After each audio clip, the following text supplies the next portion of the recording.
Good evening, folks. You're listening to VoiceCast Radio, and I'm your host, Jack Halloran. And it's a chilly night here, the kind that makes you want to curl up with a hot cup of coffee and a good book, or, if you're like me, a good mystery. But before we get into anything too heavy, let's take a moment to check the weather. Clear skies tonight, but don't get too comfortable. Looks like a storm's rolling in by morning. So if you've got a car parked outside, might want to bring it in or batten down the hatches. Now, let's see. Oh, got an interesting little tidbit in the inbox. Local rumor mill has been buzzing about a new diner in town. They say the pancakes are otherworldly, but that's the kind of thing you hear around here all the time, isn't it? Same old gossip, same old small town charm. Anyway, as always, feel free to call in with your own reports, weird sightings, or anything else that might keep us awake tonight. I'm here with you, live, all the way till the witching hour. But before we dive too deep into the usual, let me read this strange email I just got. It's from someone named... Oh, wait, here it is. Have you noticed, Jack? Everyone's faces are starting to look the same. No differences. I think we're losing ourselves. Now, that's a strange one, folks. Don't know what to make of it. But hey, maybe it's just the stress of living in a town like this. Could be the lights playing tricks. Could be nothing. Anyway, let's see what the night brings. Let's get to the music. A caller reports seeing identical faces at a gas station, but laughs it off as a prank. The phone lines start lighting up, as they always do, around this time. You're on the air with Jack Halloran. What's on your mind tonight? There's a long pause, followed by a slurred voice.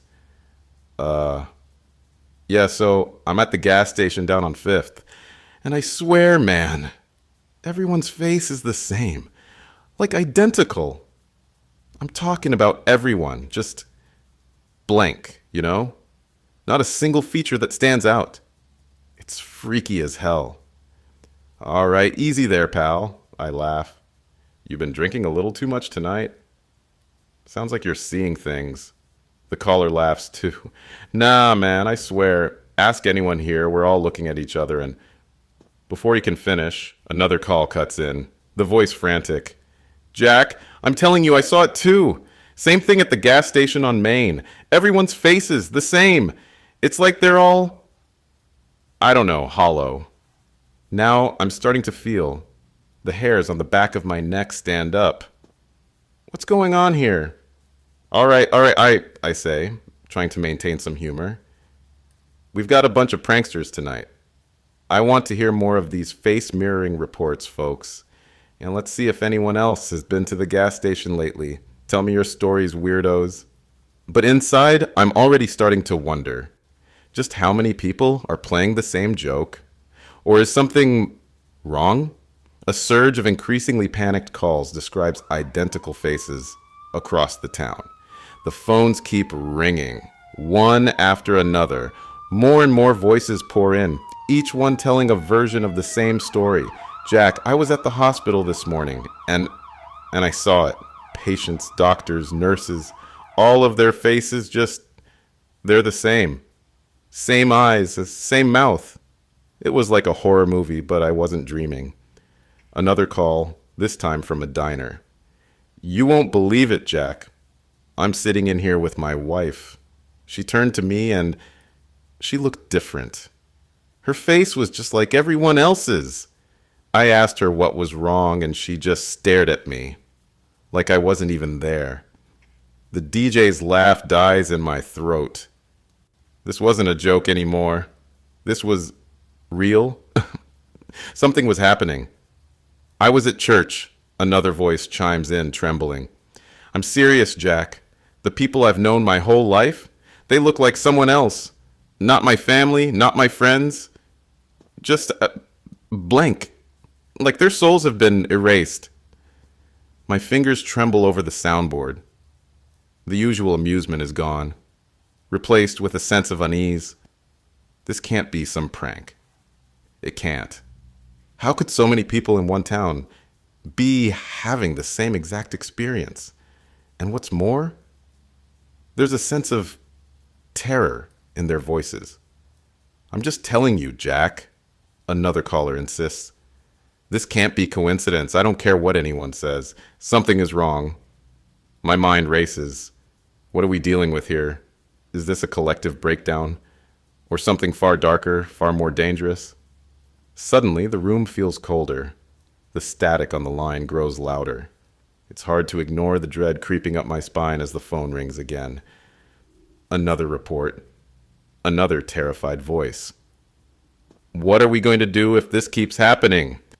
Stay with us, folks, I say, forcing some levity into my voice, though it feels like a thin mask over my own growing fear. We'll be right back. A strange sound bleeds into the broadcast, as if someone is trying to speak through the static. All right, folks, welcome back to VoiceCast Radio. I'm your host, Jack Halloran.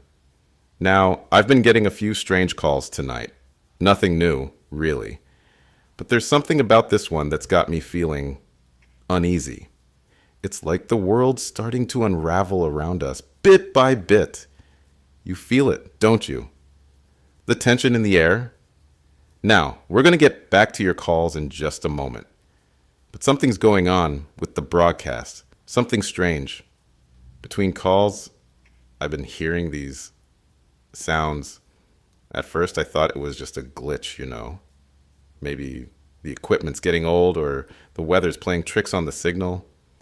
But then I started hearing voices. It's faint at first, just a garbled mess of sounds, but then it clears up for a second. The DJ pauses. The sound of static fades in the background.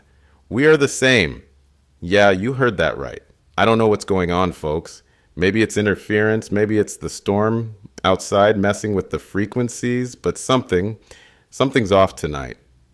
I don't know about you, but I'm getting a bad feeling about this. Let's take a quick break. Stick with us. A woman calls from a rural road. Her own reflection changed before her eyes. All right, let's get back to the phones. This is Jack, live on VoiceCast Radio. Who's out there tonight? The voice that came through next was breathless, panicked. Jack, I don't know what's happening.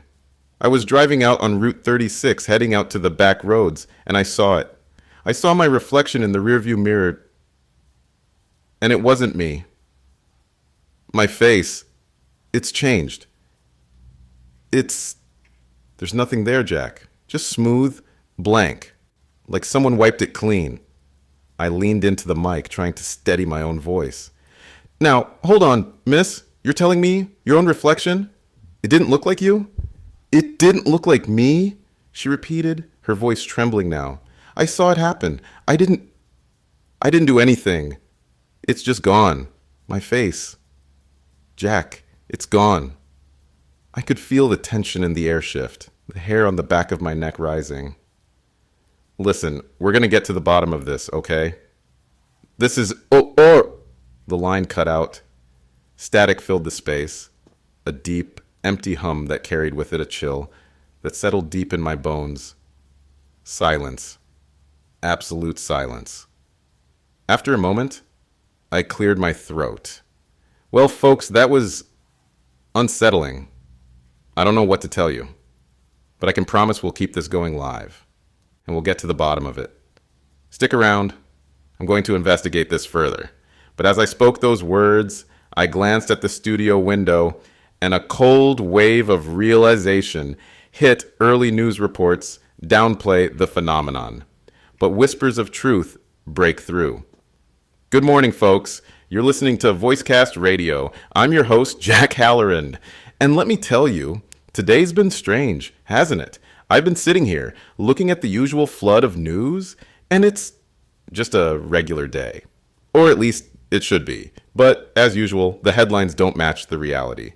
Now, I've been getting messages all morning, texts, emails, phone calls, from people who swear something's wrong. But every news outlet I turn to, they're all saying the same thing. Nothing's happening. They're calling it mass hysteria. Like that's the answer to everything. It's all in your head, they say. It's just stress, just an overreaction. I'll be honest with you folks, something about that doesn't sit right with me. They want us to believe it's nothing. I don't know about you, but when people start seeing something they can't explain, when they start calling in with stories that don't match the official line, that's when you have to start asking questions. We've already got calls coming in from surrounding towns, people talking about faces, identical faces, and I'm hearing it all over the place, just not in the official news. Could it be that the news is hiding something? Or worse, just not ready to face the truth? I'm telling you right now, folks, something is happening. I'm going to keep the lines open today. We're going to dig into this together. If you've seen something strange, heard something strange, call in. Let's get to the truth of what's going on. Descriptions of faces growing unnervingly alike begin flooding the broadcast. All right, folks, we're back. I've been listening to the messages coming in, and they're starting to make my skin crawl. One after another, the stories are coming in. People are seeing things, faces that aren't right. Not just a little different, either identical. Now, let me read this text from a caller in Jefferson City. It's from a woman, and she says, I saw it. At the grocery store this morning, everyone I looked at had the same face, same eyes, same nose, same expression. I'm telling you, it's like we're all the same person. I've got another one here from a guy in Rockford. My wife's face changed in front of me. It wasn't her. I could see it in her eyes. It was like looking at a stranger. I don't know what's happening, Jack. She doesn't know what's happening. Now I know what you're thinking. Could this be a prank? Could these people be just messing around? But I don't think so. Something's happening. People aren't just calling in about their neighbors. They're talking about their own families, their friends, themselves. Faces are changing, becoming uniform, smooth, like blank slates. But it gets worse. As if the strange reports aren't unsettling enough, a man calls in from downtown. He sounds frantic. I stared at a woman on the street, Jack, and it was her face, but it wasn't her face. I know this woman. I've known her for years. But when I looked into her eyes, she didn't know me. She was someone else. I don't know what's going on, but I know it's not right. This is getting out of hand, folks. The more I listen to these stories, the more I start to think, is this happening to all of us? How many of you are out there looking at the people around you and wondering if they're who they say they are? I'm starting to feel it too. I've been looking at the faces on the phone lines, on my own screen, and I swear, something's wrong. Something's changing. And I don't think we're going to have answers anytime soon. What began as confusion turns to chaos, and the public spirals into full-blown panic.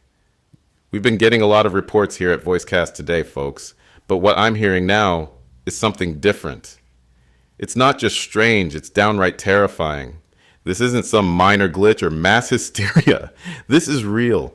Something has changed, and the world isn't reacting in the way it should. Listen, I just got off the phone with a dispatcher, and here's the thing. Emergency hotlines are completely overwhelmed. 911 lines are jammed, and the calls they're receiving? Chaos, pure chaos. People can't even get through to report emergencies. Folks in distress are screaming into the phones, but there's no one on the other end. Hospitals are flooded with patients, and it's not just the sick or the injured. People are coming in panicked, saying they can't recognize their loved ones anymore. And it's spreading, my friends. It's not just here in town. People are losing their minds in every corner of the city. The panic is palpable. Citizens are rioting in the streets. They're afraid they might lose their identities, afraid that they'll look in the mirror one day and see nothing but someone else staring back. It's not just fear, though. It's rage. Neighbors are turning against each other. Friends are looking at each other like strangers. I've heard reports of physical altercations breaking out in homes and stores, on the streets. Families aren't even safe from this This thing that's happening. Listen to this. A caller just reported they're holed up in their house with their kids. They're barricaded inside because their husband, their own husband, started acting like he didn't recognize them. It's all happening so fast. And if that's not enough to drive the point home, just take a listen to what's going on outside. Sirens blare constantly. Screams echo through the streets, but they're distorted, like people can't even hear each other anymore. Everything's starting to bleed together, and it's hard to even tell who's still in control. I'm here with you, folks. I'll be here all night. But this isn't just a broadcast anymore. This is an emergency. Stay with us. I'm trying to keep it together here, but I'm not sure how much longer we'll be able to keep the lights on. We're all just waiting for something. I don't know what. A terrifying transmission from a local hospital paints an even darker picture. You're still with me, right? Good. We need to stay connected through this because the story just took a turn for the worse. You're not going to believe this, but I just received an urgent transmission from a nurse working at the local hospital. What she told me, I couldn't even process it at first. But she insisted I share it with you, and here we are. She told me, and I quote, "Jack, it's the babies, the newborns. They're coming in with faces that they're not even their own." She paused before she said it, like she was trying to make sense of it herself. I didn't interrupt, just let her speak. She went on. The parents don't even recognize them. Their faces are identical, smooth, blank, like something erased who they were. I don't know how to explain it. It's happening everywhere. Babies, toddlers, even older children. None of them look like themselves anymore. That's right, folks. It's not just adults. It's happening to the youngest among us. Newborns are being rushed into the hospital, fresh out of the womb, and their parents can't even recognize their own children. Now, I don't know if this is biological or supernatural, but this is not the kind of thing you expect to hear in a hospital report. Not about newborns. I'm hearing more reports too. People saying their kids are looking wrong. Faces that don't belong. A woman called in, nearly in tears, describing how her daughter's face had changed while she was asleep, how she woke up to a stranger next to her. She swears it was her daughter, but her daughter's eyes weren't the same. And I can barely keep up. People are calling in, telling stories that can't possibly be real. But what do you do when it's happening all around you? When it's happening to your own family? And worse yet, when the people you rely on, your doctors, your nurses, are just as terrified as you are? I'm sitting here with you and I'm trying to stay calm. But this isn't something that can be brushed aside. This is too real. And now, just as I try to process this, the transmission cuts out. A loud static fills the air. And then, in the midst of the silence, I hear something else. A voice. It's faint, muffled, but unmistakable. The faces are just the beginning. All right, folks. I'm sure by now you've heard the official messages playing across every station, every channel. But let me tell you, something isn't right here. I've been listening to them all morning. Those calm, reassuring voices telling us everything's going to be okay. It's just a psychological effect, they say. Nothing to worry about, they assure us. But the more I listen, the more something feels off. I mean, I don't know if it's the content or just the way they're saying it, but there's something hollow in their tone. Robotic even. Almost as if they're reading from a script, but what's worse, almost like they're not even human. You'd think, after everything that's happened, there'd be some urgency in their voices, some emotion. But it's all so detached. And it's not just me. I'm hearing it from all of you. Messages coming in, whispers on the lines. People are starting to notice it too. the government is calling for calm, claiming this identical faces thing is just a side effect of mass hysteria, some kind of collective panic. But that's not what people are feeling, is it? That's not what's happening. I mean, folks, can we really trust this? Think about it. How many of you have tried to call 911 only to be stuck on hold? How many of you have walked outside and seen people in the streets, their faces twisted, their eyes hollow? This isn't just a bad dream. This is happening. Now, I'm not one to panic. I've been through my share of crises, and I've seen my fair share of government reassurances. But when those voices, those same voices you're hearing on every station, start to sound more like machines than people, you've got to wonder, what are they really hiding? We've got to stay vigilant. We can't let them keep us in the dark. I don't know about you, but I don't trust what they're telling us. I don't trust their words. The truth, the real truth, might be something darker than any of us are prepared to face. All right, folks, we're getting a flood of calls tonight. Calls that I'm not sure how to process. As I sit here with the mic in front of me, I can't help but wonder if this is something we're all about to face. Something unexplainable. First up, I've got an email here. One that I almost didn't believe when I first read it. A woman who says her name is Donna from Oak Ridge describes seeing her husband's face change before her very eyes. I'll read it for you. Jack, I swear I'm losing my mind. I woke up this morning and looked at my husband, and he wasn't him anymore. I can't explain it, but it was like I was looking at a stranger. I tried to talk to him, but his eyes didn't recognize me. I don't know how to explain this, Jack. Please tell me I'm not going crazy. I don't know what to say to that. I've heard of people going through moments of confusion, even stress-induced breakdowns. But this is different. This feels wrong. And Donna's not the only one calling in. Another woman, named Sarah, says she walked into her kitchen to find her mother staring at her with an expression she couldn't place. She asked her mom what was wrong, but when she looked into her eyes, those weren't her mom's eyes. It was like someone else's eyes were staring back at her. I've got more calls coming in, all describing the same thing. Faces that look wrong, that feel wrong. It's like they're looking at someone else entirely. Now, I know this is hitting close to home for a lot of you, and it's beginning to hit close to home for me too. There's a sound in the background of these calls. I can hear it. Unease, disbelief. I'm trying to stay calm, trying to reassure you, but I've got to admit, there's something about the tone of these stories that's starting to weigh on me. Something's happening to people, and I don't know if we're ready for what's coming. Stay with me, folks.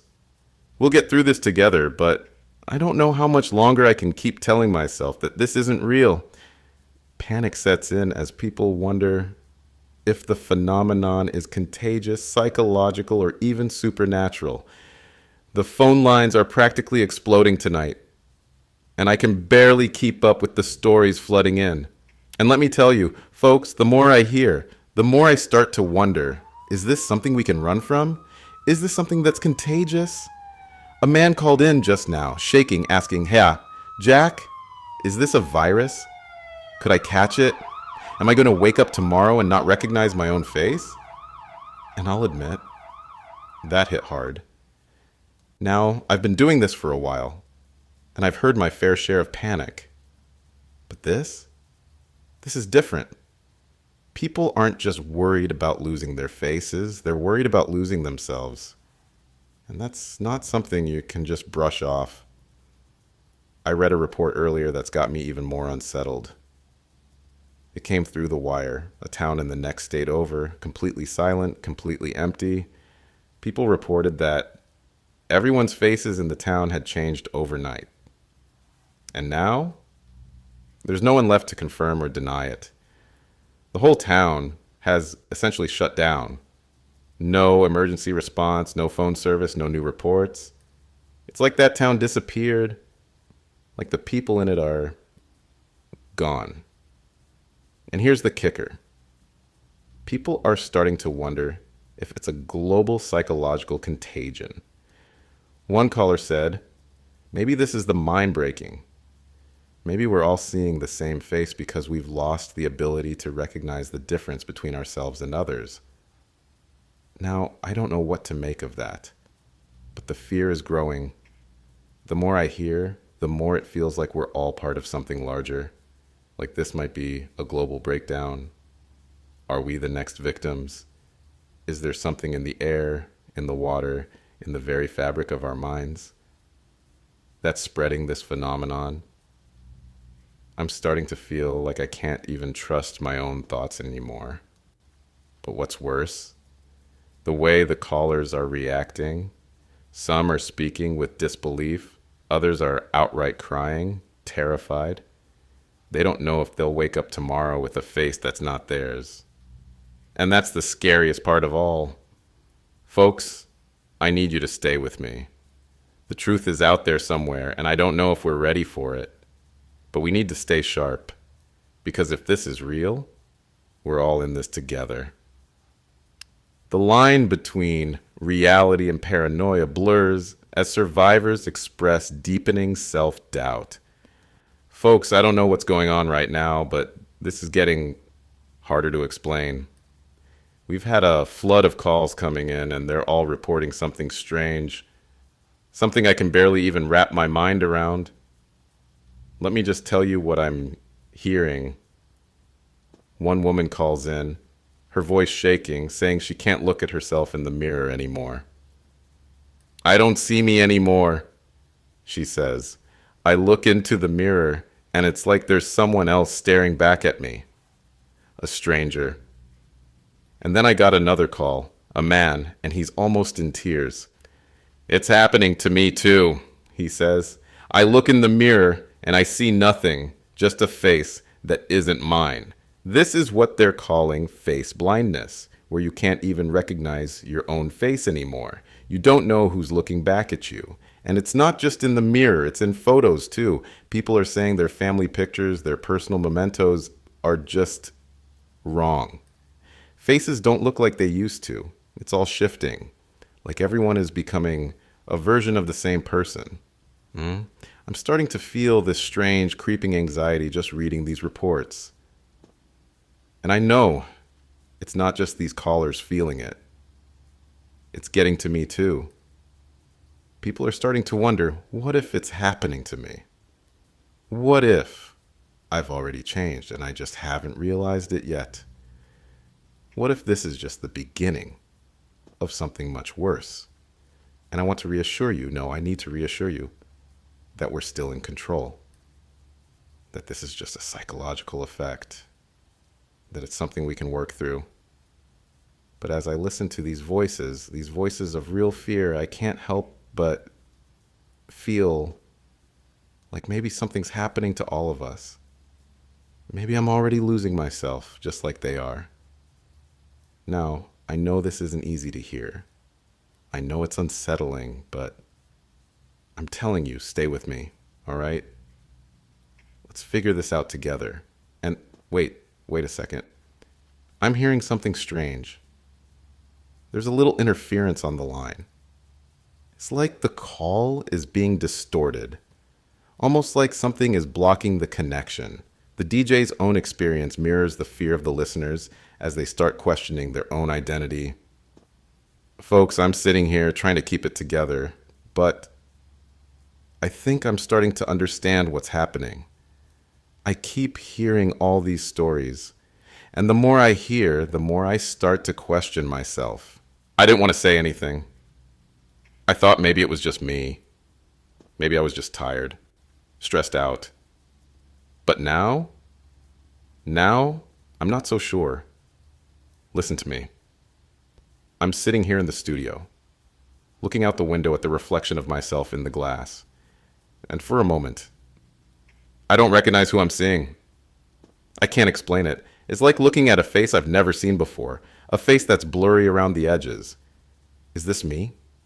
Is this who I am? The longer I look at myself, the more distorted the image becomes. It's not a trick of the light. It's not the reflection of someone else. It's me. But it's not me. I turn away for a second, shake it off, try to refocus, but when I glance back, it's like I'm seeing someone else.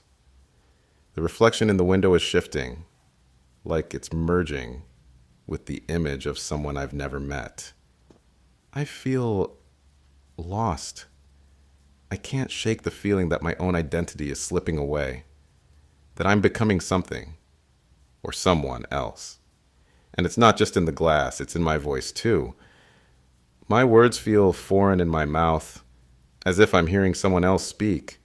I try to steady myself to reassure you, but I can feel it. It's hard to ignore. Something's changing. Something's pulling me further from myself. I don't know if I'm imagining this or if this is really happening. Maybe it's happening to me too. I have to take a breath because this isn't just the callers anymore. This is me. I'm starting to lose myself. Silence for a beat. Static interrupts slightly. All right. I'm here. I'm still here with you. We're going to keep going. Let's just stay focused, stay together. We can handle this, whatever this is. A caller makes a shocking claim. His family still has their faces, but he's the only one who doesn't. All right, folks. I've been sitting here listening to your calls, trying to make sense of everything. But I gotta say, nothing could have prepared me for the one I just received. We're hearing from more and more people, and I can't ignore it anymore. The voices of fear, the panic creeping into every word, every call. But this next call, this is different. It came in just a few minutes ago, and I'm still processing it. I picked up the line, like I always do. The man on the other end was shaking, his voice breaking between words. Jack, please tell me this is all a joke. Please tell me I'm not losing my mind. Now, I've heard a lot of things tonight, but this was different. I'm the only one, he said. My family's faces, they're still the same. My wife, my kids, they look like themselves. But when I look at myself, Jack, I don't have a face anymore. It's blank. I see nothing. I see nothing at all. I almost didn't know what to say. What do you say to that? This man, his voice trembling, pleading with me. He's desperate for someone to confirm what he's saying isn't real. But what do I tell him? That he's seeing things? That this is just some bad dream? He goes on, his voice growing quieter, almost breaking. I looked in the mirror, and I saw nothing. Just smooth skin. My face is gone, Jack. I don't have a face anymore. I tried looking at myself from every angle. It's just blank. You could feel the desperation in his words, like he's on the edge of something, like he's about to lose everything. Please, he begged, you've got to help me. You've got to tell me I'm not the only one. I tried to steady myself, tried to tell him it was going to be okay, that maybe it's just a trick of the mind, a symptom of stress or exhaustion. But deep down, I knew I couldn't give him those assurances. This man, he wasn't the only one. I could hear it in his voice, and I wasn't sure if I was trying to convince him or if I was trying to convince myself. His voice started to distort as he spoke. The static in the background got louder, and then it happened. He screamed. I heard it. But then the scream didn't fade. It warped. His voice blending with the static, turning into something garbled, indistinct. He was still there. I could hear his breath, but his words were slipping away, swallowed by the noise. Please, Jack, I don't know who I am anymore. And then, Just like that, the line cut. Silence. Absolute silence. I waited for a moment, thinking he might call back. But there was nothing. Just static, like a broken radio, crackling through the speakers. I couldn't shake it. His last words, his voice still echoing in my mind. And that static, it wasn't just noise. It was something more. We'll be right back after this, folks. Please stay with me. Government officials downplay the crisis, labeling it as a mere psychological effect. We're back, folks, and I've got something you need to hear. While we've been sitting here fielding calls, trying to make sense of what's happening outside our windows, the government has finally broken its silence. Official statement just came through. I'm going to play it for you right now.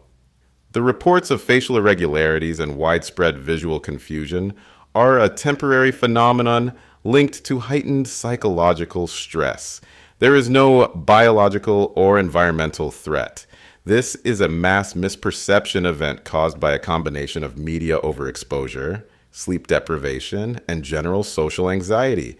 Citizens are urged to remain calm. This is not a medical emergency. That's it. That's all they gave us. No questions answered. No real explanation. Just stress. Apparently, we're all just imagining this together. Now, I've been in this business long enough to know a deflection when I hear one, and I'm telling you, something about this doesn't sit right. You can't tell me that thousands of people are all experiencing the same hallucination at the same time, seeing their loved ones' faces morph into something unrecognizable. That's not a visual anomaly. That's something else. The phone lines are lighting up. People aren't buying it. They're scared. They're angry. They're looking for answers, and instead they're being told to just breathe through it. One caller just messaged me. My wife's face is melting into my neighbor's face, and you're telling me that's stress? Here's the thing, folks. I don't have the answers, but I do know this. When something this real, this personal, starts happening to people in their homes, in their families, you don't brush it off as collective stress. You listen. Hold on, let's take a call. You're live on VoiceCast. What's on your mind? The voice comes through, trembling with rage. Are you telling me my face is just stress? I try to calm him down, but honestly, I don't have an answer for him. None of us do. And the silence from the top, the silence hiding behind that empty statement, it's starting to sound louder than the truth. The emergency broadcasts are delivered without human spokespeople, raising suspicion. After that official statement, you'd think we'd get someone, a spokesperson, a press conference, something with a human face attached to it. But that's not what we got. Not even close. Because what followed that statement was a national emergency broadcast. But not the kind you're used to hearing. No familiar anchor, no comforting government official walking us through the next steps. Just a voice that wasn't a voice at all. It's looping on every station right now. I'll play a clip for you. Remain calm. Stay indoors. Remain calm. Stay indoors. Over and over. Same mechanical tone. Same emotionless delivery. No pause. No acknowledgement of the faces. No explanation for what's actually happening. Just calm. Stay inside. Be calm. Callers are pouring in telling me they feel it too. That something is missing from these broadcasts. One man said the voice reminds him of the automated checkouts at the grocery store. Another woman said it sounds like her old GPS. No warmth, no humanity, just noise pretending to be reassurance. I keep asking myself, where are the actual officials? Where are the doctors, the scientists, the human beings who should be explaining this? Why send us this voice, this synthetic placeholder, instead of a real person? It's like they don't want us to see who's really in charge. Or maybe there's no one left to put in front of a camera. One listener called in a few minutes ago with something that stopped me cold. She said, Jack, If you listen closely, the voice never actually mentions the faces at all, not once. She's right. Go back and listen. There's no acknowledgement of the thing we're all living through. It's as if, officially, it's not even happening. And folks, if the government won't even say it out loud, that scares me more than anything. I'm going to keep this line open for as long as I can, because right now, we're all we've got. Stay with me. Rumors of quarantine surface with residents in affected areas cut off from the outside world. Folks, I need you to listen closely because this is something I didn't want to believe. But the calls coming in, they're all saying the same thing. People in neighboring towns, in small communities just a few miles from here, are reporting something I can't explain.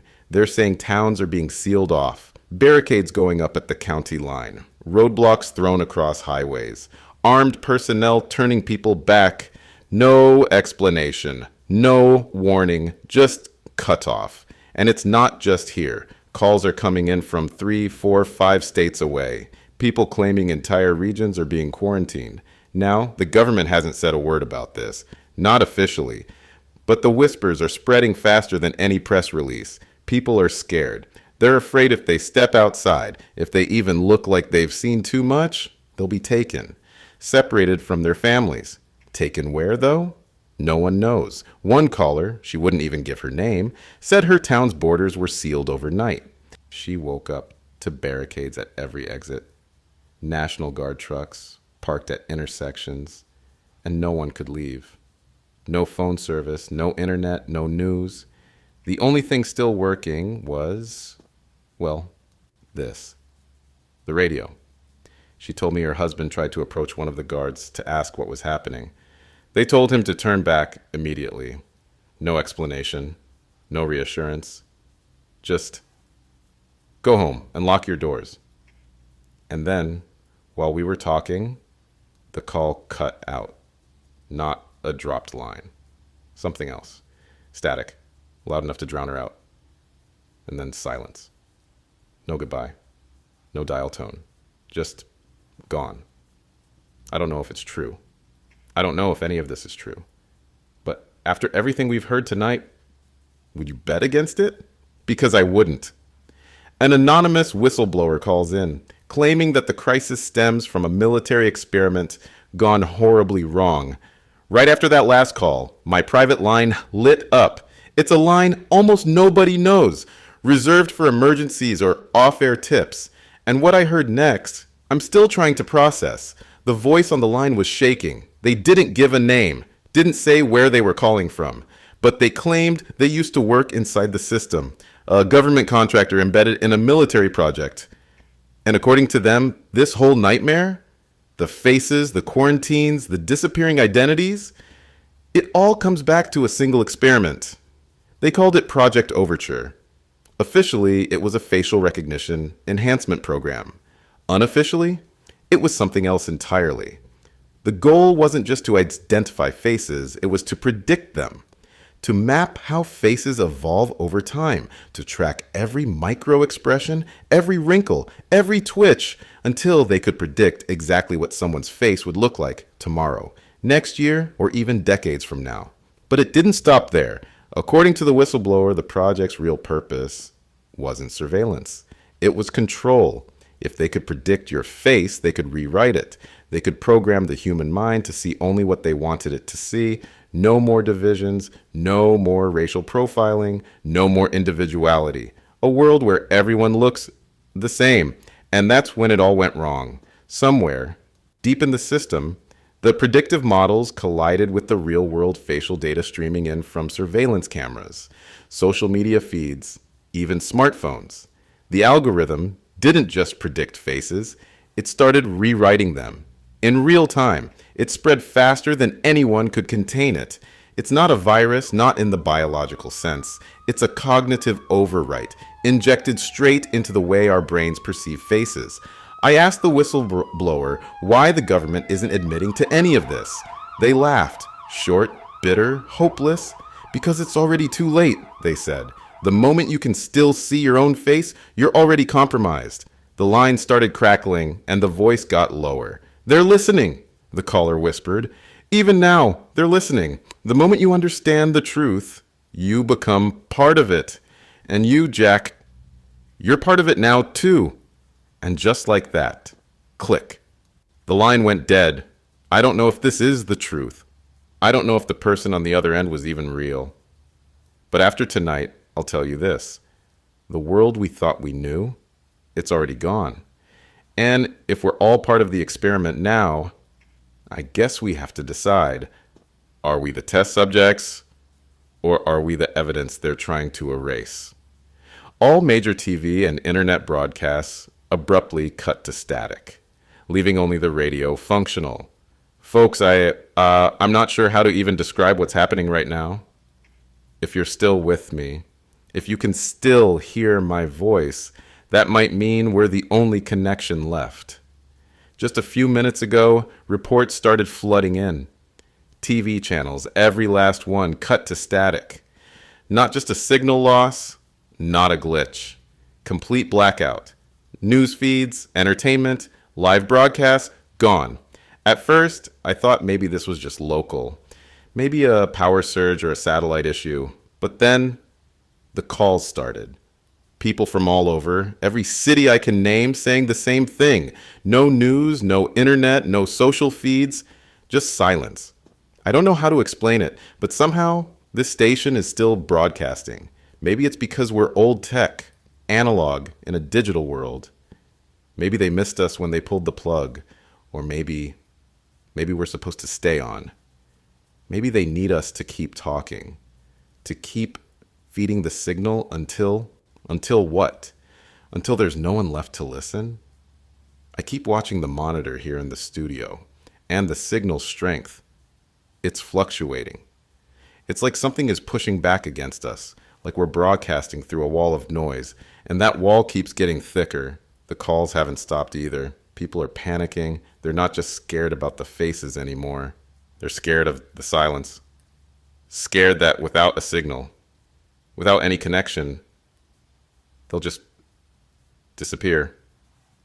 One caller asked me straight out, Jack, if no one can see us, do we even exist anymore?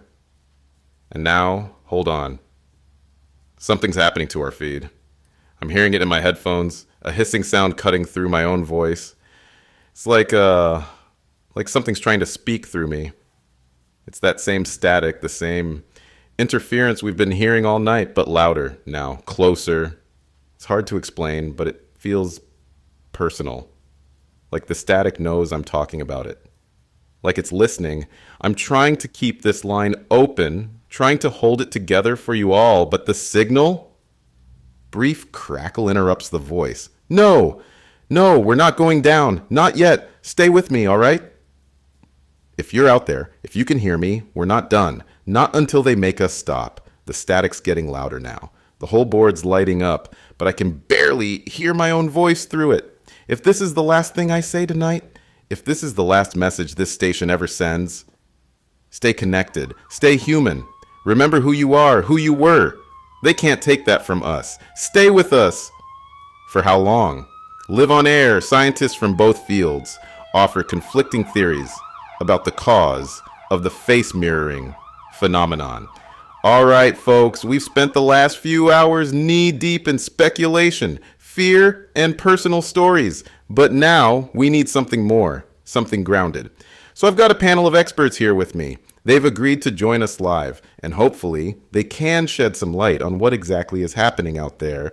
First up, we've got Dr. Leland, a neurologist from the State Medical Board. Doc, let's start with you. What's your take? Dr. Leland's voice comes through, calm but clinical. This is likely biological in origin. We're looking at a virus, possibly airborne, attacking specific neural pathways, the ones responsible for facial recognition. When those pathways degrade, the brain fills in the blanks using the most basic facial template it can find. That's why everyone starts to look the same. All right, hold that thought, I say. Next up, Dr. Shen, biologist and researcher specializing in parasitic behavior. Doc, what do you think? Dr. Shen's voice is sharper, more urgent. Forget viruses. This isn't damage. This is manipulation. There could be an external parasite, something microscopic, infiltrating neural tissue and directly altering human perception. It's not that your brain can't recognize faces. It's being told not to. Okay, two wildly different theories already, I say. But now let's add Dr. Moira, a psychologist with the National Psychological Research Council. Doc, you've got a completely different take, right? Dr. Moira exhales sharply before speaking. Look, this might not be biological at all.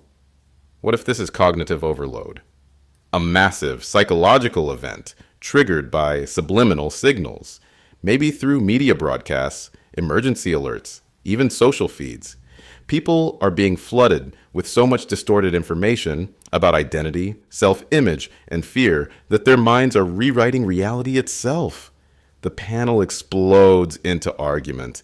Leland calls Moira's theory reckless speculation. Shen fires back, demanding evidence that a parasite could spread this fast.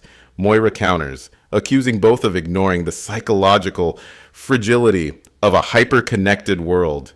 I try to step in to calm them down, but they talk over me, over each other, voices blending into noise, just another layer of static on the air. All right, that's enough, I finally shout. We need a break. Folks, I'll be back in a minute, but I'll leave you with this. If the experts can't even agree on what this is, how can any of us be sure who we are anymore? Psychologists warn that the phenomenon might be causing cognitive erosion, where people lose their ability to recognize themselves and others. We're back, and I'm not going to sugarcoat this. The more I hear, the less sure I am about anything. I've just been handed a new report from the National Psychological Research Council, and it's terrifying. They're calling it cognitive erosion. The gradual collapse of the brain's ability to recognize individuality. Not just faces, individuality itself. When we look at another person, we're supposed to see someone distinct, someone unique. But what happens if that mechanism breaks down? What happens if your brain loses the ability to tell where you end and the next person begins? That's what some psychologists believe is happening right now. They say the stress, the fear, and the endless flood of conflicting information is erasing the boundaries between self and other. It starts small, faces blurring together, strangers looking familiar. But eventually, even your own reflection stops making sense. I've got callers on the line, and their stories are chilling. One woman said she looked in the mirror this morning and didn't just fail to recognize herself. She couldn't even feel like the person in the mirror was her anymore. It was like the mirror was showing someone else's memories, someone else's life. And it's not just her. Call after call. People saying they feel like they're dissolving into the crowd, like their identity is slipping, being replaced by something shared, something collective. One caller just now said something that shook me. They said, "Kay, Jack, what if this is evolution? What if individuality is breaking down because we're not supposed to be separate anymore?" I laughed it off, but inside, I'm not laughing. Because here's the thing, folks. When I looked into the glass of the studio window during the last break, I felt it too. Just for a second. That flicker of unfamiliarity. Like I was looking at someone else's face wearing my skin. I don't want to scare you. Hell, I'm trying to keep myself calm right now. But what if this is happening to me too? Religious callers flood the station, claiming the crisis is divine punishment for humanity's obsession with self-image and digital personas. We're back, and the phone lines, they're packed, and not with scientists or officials. This time, no, this is something else entirely. Nearly every line is lighting up with the same type of call. Religious callers, each one convinced they know exactly what's happening. And let me tell you, if the scientists left you shaken, these folks, they'll leave you cold. The first voice comes through. A woman, her words half prayer, half accusation. This is divine punishment, she says. God has stripped away our faces because we spent too long building fake ones. She's talking about the world we built online, the filters, the edits, the avatars we hide behind. We worshipped digital reflections, not real faces. And now God's showing us what's left when the mask falls. Another caller, this one a preacher, voice booming like thunder, backs her up. We were warned, he says. Vanity is idolatry. The selfie generation worshipped its own reflection, and now the reflection is all that's left. I try to steer the conversation back to reason, back to facts, but the calls keep coming, each voice more urgent than the last. Some say this is the mark of the end times, the final seal being broken. Others say we're being shown the truth, that we've always been hollow. And this crisis is just the mirror, finally refusing to lie. Then, the last call before the break, a man screaming down the line, his voice trembling so hard I can barely understand him. I looked in the mirror and I didn't see my face. I saw nothing. Not even skin. Just void. Am I even me anymore? Is this God showing me what I've become? The line goes dead. I sit here, staring at the console, and for the first time tonight, I realize I'm not sure what to believe anymore. A chilling pre-recorded message plays unexpectedly, allegedly from a defector scientist, warning that the faces are just the beginning. Folks, something just happened. Right after that last call, something cut into our feed. It wasn't from my system. Wasn't from any caller either. It was a pre-recorded message playing directly through our broadcast line, as if it had been waiting for this exact moment to break through. The voice on the message was old, tired, but clear. And what it said? Well, I'm going to play it back for you, exactly as I heard it. If you're hearing this, it's already begun. My name doesn't matter. What matters is that I used to work inside the project, the one they'll never admit existed. We were tasked with mapping identity itself, coding the patterns that make you you. The goal was total control, not just of surveillance, but of perception. We wanted to make it so the face you wore could be overwritten, blurred, merged into whatever they needed you to be. The voice trembles slightly, the weight of confession pressing down. We were told it was for security, to prevent bias, to erase profiling. But it didn't stop there. They wanted more. They wanted to test what happens when you remove individuality entirely. What happens when no one knows who they are anymore? The voice falters, the fear unmistakable. It worked too well. The system spread faster than we could contain it. Every camera, every feed, every reflection became a portal, feeding back into the algorithm, rewriting perception faster than anyone could stop it. But here's the part you need to understand. The faces are only the first step. The recording crackles, then resumes. The real goal wasn't to take your face. It was to take your sense of self, to make you so disconnected from who you are that you could be reprogrammed, turned into whatever shape they needed next. And now, you're part of it. The moment you noticed something was wrong, you became part of the rewrite. I sit here, stunned, my mind racing. I try to trace the recording source, but the line it came from, it doesn't exist. No record, no caller ID, just silence where a name should be. The message ends with one final whisper. They are already listening. You won't escape this. The line cuts. The silence wraps around me like a shroud. And in that silence, I realize my reflection in the studio window looks a little less familiar than it did 5 minutes ago. Stay with me, folks. If anyone's still out there, please stay with me. The station's own producers begin to speak in identical, monotonous voices, as if becoming part of the phenomenon.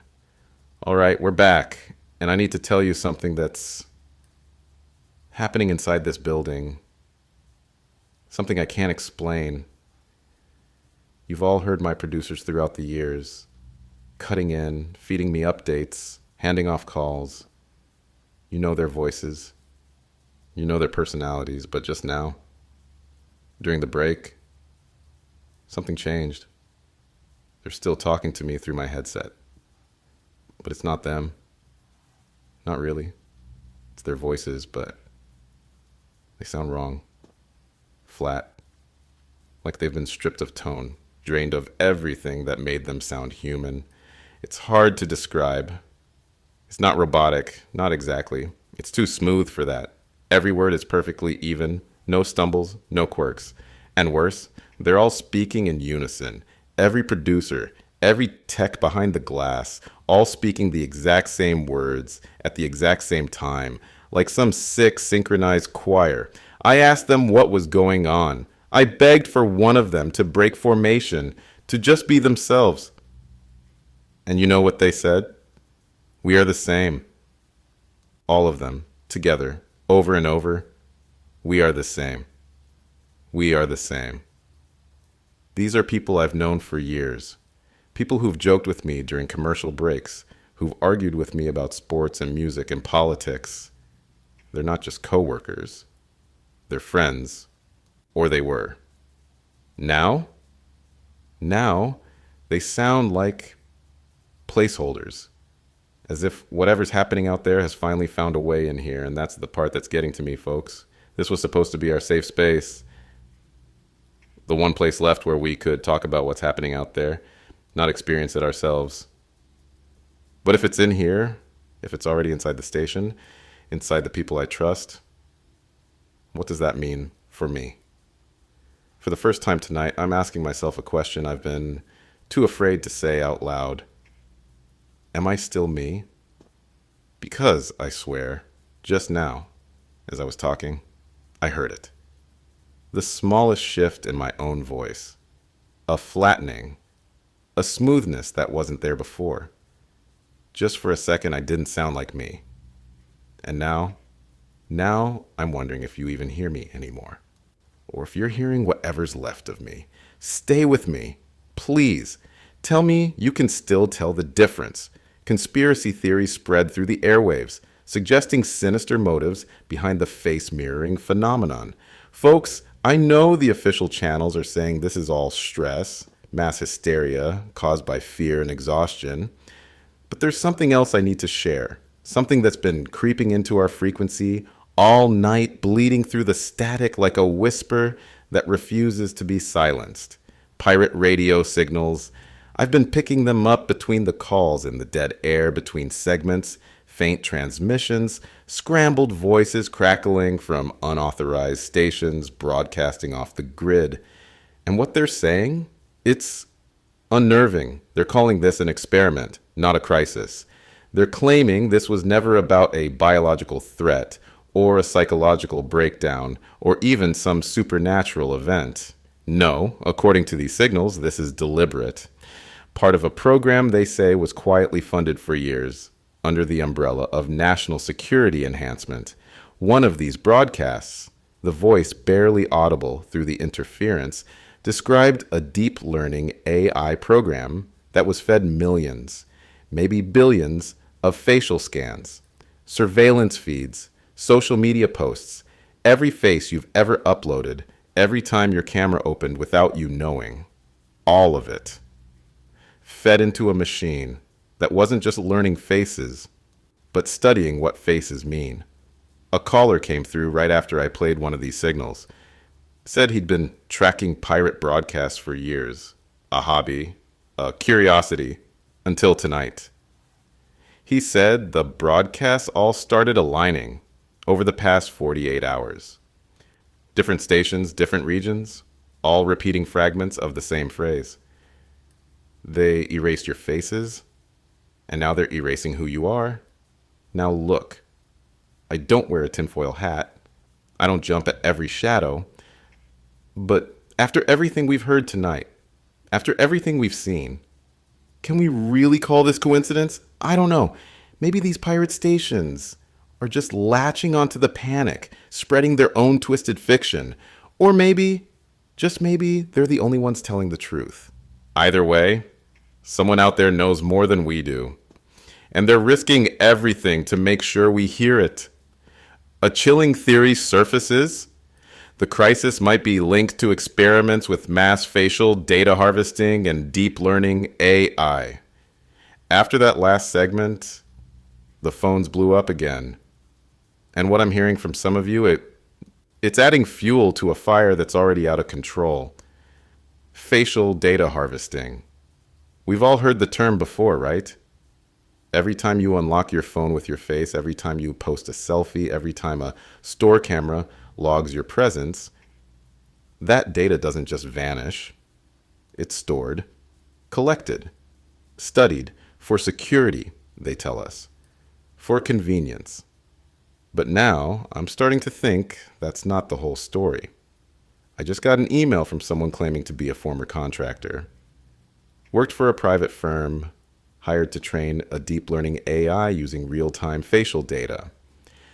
They said the goal wasn't just to recognize faces, but to predict them, to map out how faces would age, how stress would change them, how fear or guilt or joy might flicker across them before you even felt it yourself. But something went wrong. The AI didn't just learn faces, it started editing them. It found patterns we couldn't see, ways to blend features, smooth away differences, merge identities into a single universal template. And once the system had that template, it pushed it back into the network, into security cameras, into photo apps, into every digital mirror you've ever stood in front of. And here's the part that makes my blood run cold. According to this whistleblower, anyone who ever submitted their face to one of those systems became part of the data set. And once you're in the data set, the system can rewrite you anytime it wants. One caller just told me his nightmare started right after signing up for a smart home security system that required facial verification. Another said his face first started to blur after a visit to a high-tech airport with facial recognition gates. Coincidence? Or did we volunteer for this without knowing it? The final message from the whistleblower? It wasn't a warning. It was a confession. We didn't teach the AI to recognize faces. We taught it to believe faces were temporary, and now, so are we. I don't know what to believe anymore, but one thing's for sure. This stopped being about survival hours ago. Now it's about remembering who we were, before they decide who we're supposed to be next. Survivors suspect the crisis is linked to a failed neuro-weapon that was meant to erase ethnic and racial biases, but instead erased individuality itself. We're back. And just when I thought the theories couldn't get darker, the phones light up again. This time, with a story so bizarre, so calculated, that part of me wants to laugh it off. But I can't. Not after everything we've seen tonight. This theory starts in military labs. Secret research into what they called a neuro-weapon for social harmony. Sounds harmless enough, right? But the goal? To erase bias at its root. They wanted to strip away the part of the brain that perceives race, ethnicity, any visual marker that divides us. Imagine a world where every face looks neutral, unremarkable. So the mind can't assign prejudice to it. But something went wrong. The weapon, if it ever existed, didn't stop at race or ethnicity. It kept going. It started blurring everything: gender, age, even the sense of self. One caller said it's like the brain couldn't decide who anyone was, so it defaulted to the safest, most neutral face it could generate. One face for everyone. And here's the chilling part. Some callers say they feel it happening inside themselves. Not just losing faces, losing memories of who they are. What made them unique? A woman just called in, crying, saying, "I know my name, but I can't remember why it matters." What do I even say to that? What do you say to someone watching themselves vanish in real time? Stay with me. If you can still recognize yourself, you're one of the lucky ones. Some believe this phenomenon might be the result of an ancient cognitive virus reawakened by modern technology. I know some of you want to believe this is all just technology gone wrong, some glitch in the surveillance state, but others, they're calling with something older, something buried. A woman just called in. She said this isn't the first time this has happened. According to her, ancient texts, the kind no one reads anymore, spoke of a cognitive virus, something humanity's brains were exposed to centuries ago, long before cameras or facial recognition. Back then, the stories say the virus didn't erase faces. It erased names. Whole villages forgetting who they were overnight, unable to recognize family, friends, even their own reflections. The only way they survived was by carving their names into stone, tattooing symbols into their skin, anchoring themselves to the physical world before the virus erased them completely. But here's the twist. According to this theory, the virus never went away. It just went dormant, waiting for the right frequency to wake it up again. And guess what's pulsing through the air right now? Surveillance signals, facial recognition sweeps. The exact trigger this ancient parasite needed to reattach itself to our minds. The last caller left me with one line before their signal cut out. It's already happened before, folks. The faces were always the trap. If that's true, then everything we built, the cameras, the algorithms, the systems meant to make us safer, they're the very thing that opened the door. The DJ begins receiving strange, distorted messages as if their own voice is being reflected back at them. And now, this. During the break, my personal line rang. Not the public one. The internal line. The one no one's supposed to have. And the voice on the other end? It was mine. Not a recording, not a prank. My own voice speaking back to me, slightly off, like hearing yourself on a cheap speakerphone. Except it knew what I was about to say before I said it. It repeated my own words from the last segment, word for word, but slower, distorted, almost like it was trying to teach me how to speak in its voice. And the longer I listened, the more I realized the rhythm, the tone, it's starting to match the producers, that same eerie smoothness, the sameness. And then, over the faint crackle of the line, I heard breathing. Not mine. Ours. I hung up. But seconds later, the first caller of this segment, their voice sounded off too, like it was passing through that same filter. And the next caller. And the next. Every voice gradually matching mine. Until I can't tell where my voice ends and theirs begins. I'm scared to say it out loud, but what if the calls aren't coming from outside anymore? What if every voice I hear now is just a reflection of me? What if I'm not broadcasting out anymore? What if I'm broadcasting in? I need you to stay with me. If you can hear me, the real me, tell me, because I'm not sure I can tell the difference anymore. A chilling, intercepted military transmission warns that those who can still recognize their faces are already infected. Folks, I don't even know how to explain this. Something just came through the emergency frequency. A direct military transmission, not intended for the public broadcast, not meant for anyone outside the chain of command. But somehow it bled into our signal, like it was looking for a way out, like it wanted to be heard. I'm going to play it for you, exactly as it came in. No edits, no filters. This is Command Directive 17 to all remaining units. Be advised, containment has failed. Identity collapse is irreversible. Repeat, containment has failed. If you can still recognize your own face, you are already infected. That's it. That's the whole message. No context, no clarification, just those words. Cold, mechanical, like they'd been rehearsed long before tonight ever started. And the part that sticks in my throat, the part that keeps replaying in my head, is that last line. If you can still recognize your own face, you're already infected. What does that even mean? Is it saying that people losing their faces, they're the lucky ones? That if you can still see yourself, still know yourself, you're already marked, already too far gone to save. Or maybe it's not a warning. Maybe it's a sentence. Maybe the whole point was never survival. Maybe individuality itself became the enemy. Maybe knowing who you are, maybe being someone, is the infection. The transmission cut off after that. No follow-up, no explanation, just silence. And now, sitting here staring into the glass, I have to ask, if I can still see myself, who does that make me?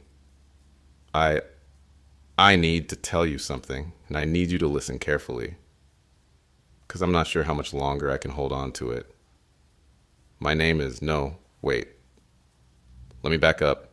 I know my name. I know it. I've said it 1,000 times on this show. But just now, when I tried to say it, my mind skipped like a scratched record. I could feel it slipping. My own name. It's like trying to grab smoke. I've been sitting here staring at the reflection in the glass, and I swear to you, that isn't my face. It's close, but it's not right.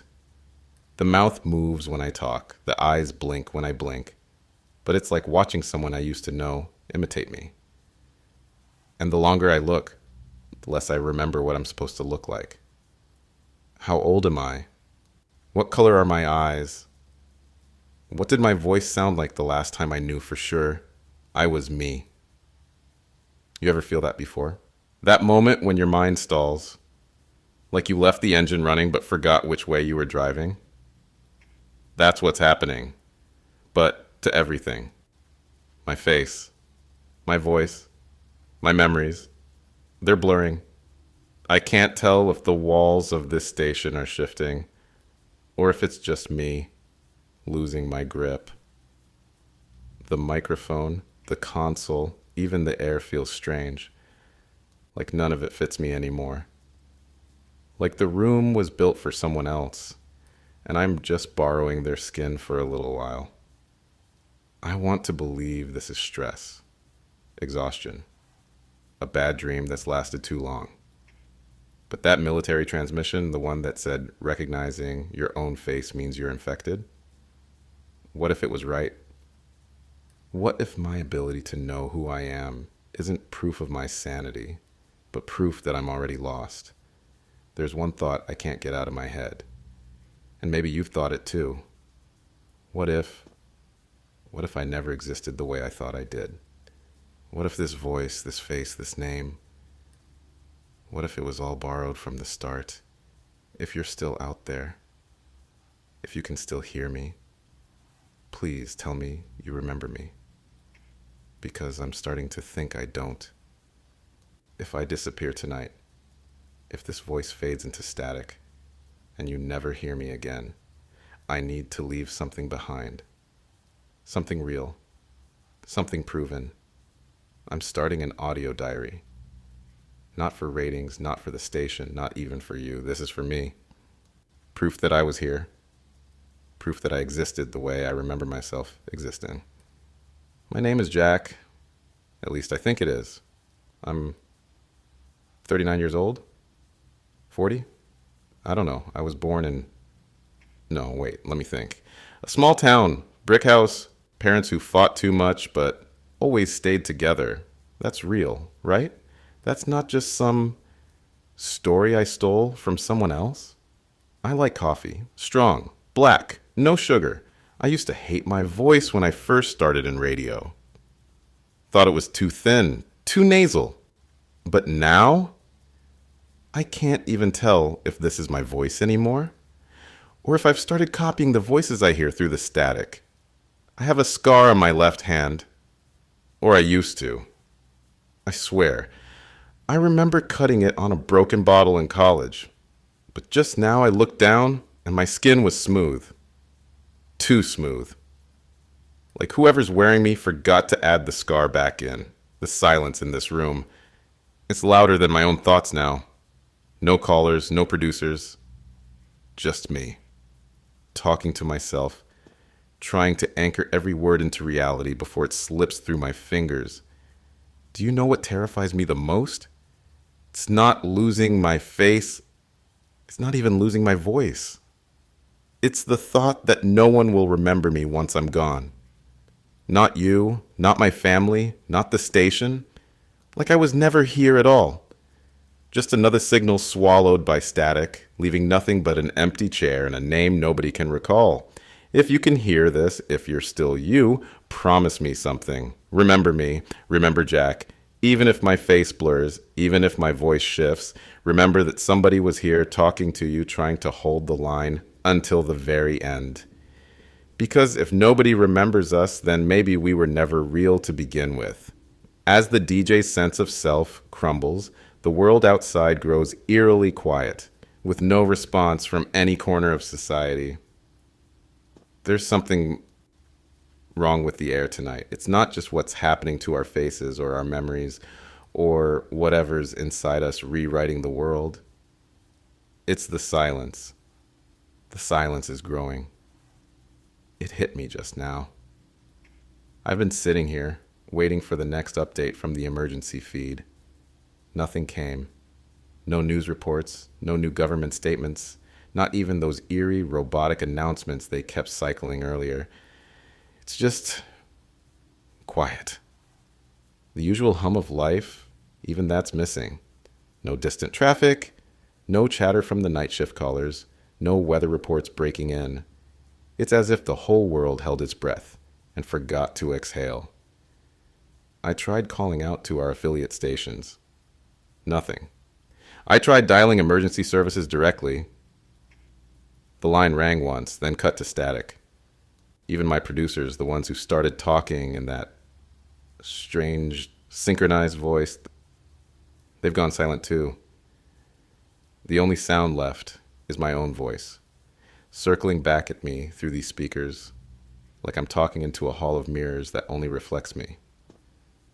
There's a fear gnawing at me right now. Not just fear of losing my face or my identity, but something deeper. What if I'm not just losing myself? What if we're losing each other?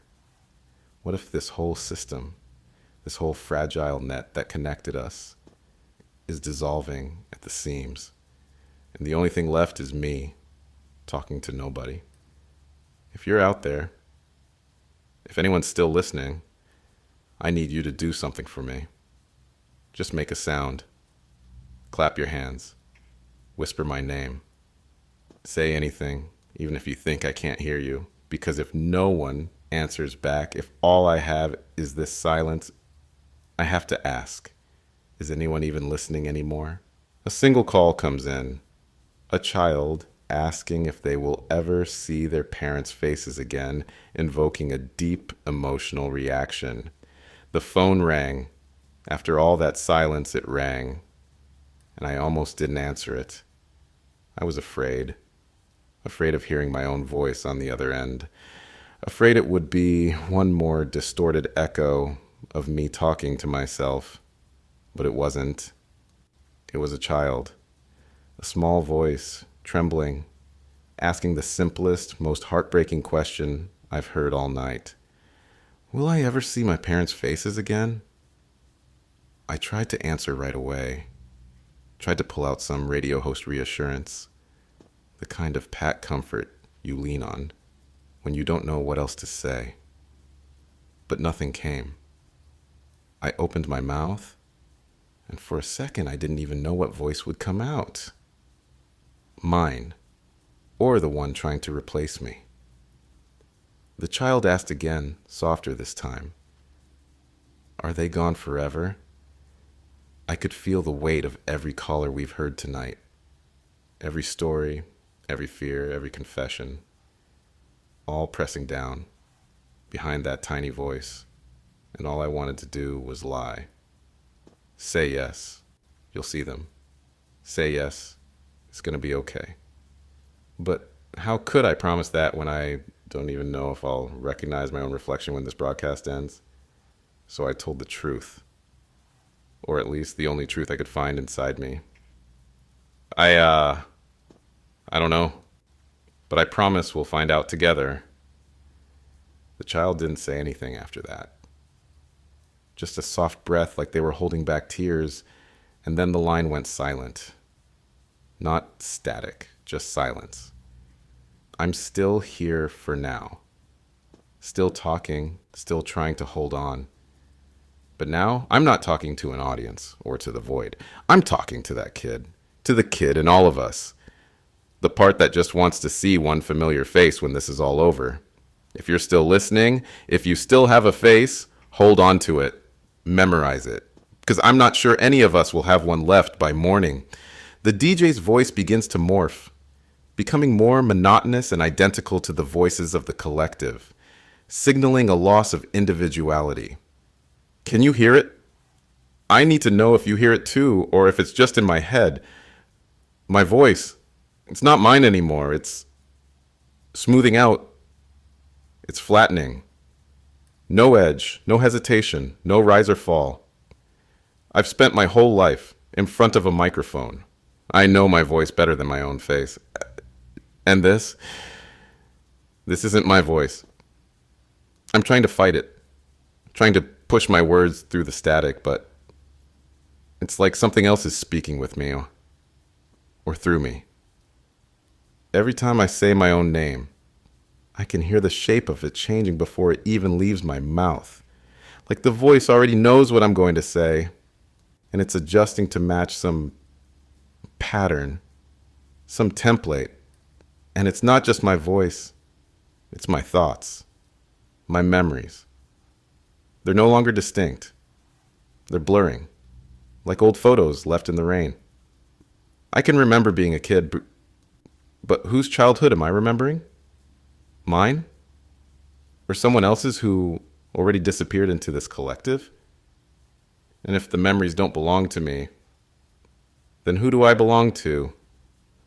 I'm afraid to pause, afraid to let the silence in, because I don't know if I'll still be me when I start talking again.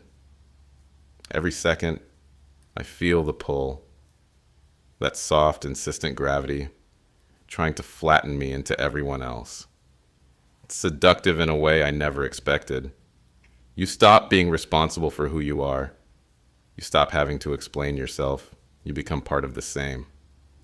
No more guilt, no more mistakes, no more you. I've spent my career speaking into the void, but this is the first time I've felt the void speaking back. It's not angry, it's not cruel, it's just hungry. Hungry for every edge, every difference, every flicker of individuality that makes a person. And I'm running out of edges. Even my name, Jack, feels unfamiliar now. Like trying on a jacket that doesn't fit right. The voice I'm using to tell you this, it's not a warning anymore, it's a farewell. I used to know what it felt like to be me.